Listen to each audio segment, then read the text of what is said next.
So we're here with Carrie, who's an oral hygienist. And Carrie, I have to tell you that one of the things that was astounding to me this year was that a New Zealand study came out and talked about the biggest health concern and problem with smoking cannabis is the fact that you get persistent dry mouth, and the dry mouth leads to periodontal disease. Absolutely. Which leads me to the question I'm going to ask you today. Okay.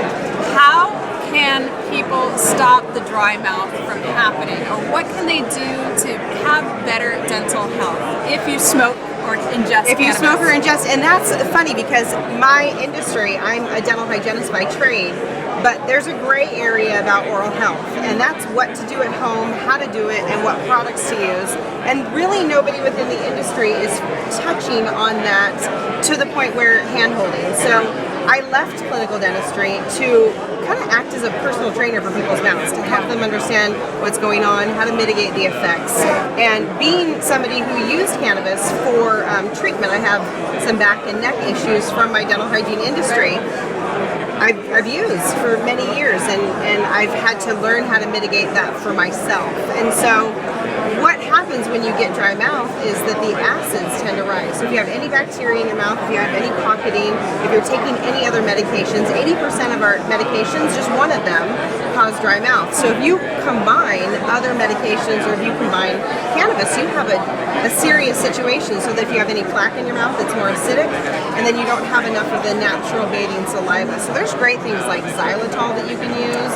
There's erythritol. Xylitol is a naturally occurring sweetener that comes from either corn cobs or birch.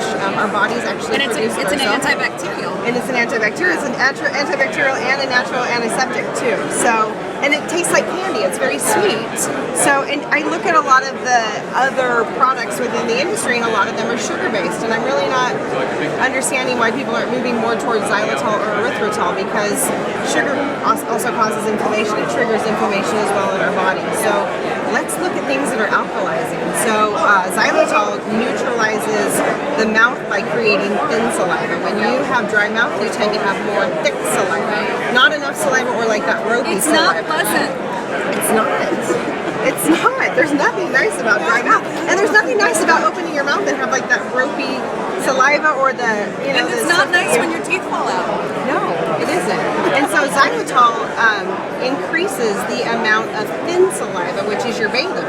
It also alkalizes your saliva, and it helps the bacteria, the plaque bacteria that contributes, that builds up on top of itself, that contributes to disease, eats off of sugar and carbohydrates. So it's a smaller sugar that doesn't ferment and deliver nutrients, so it actually starves that plaque bacteria. So it does so many things. Our bodies produce it naturally, so we just give it a little bit more after ingesting or after meals, and you're able to neutralize that pH, which helps to mitigate the effects of dry mouth.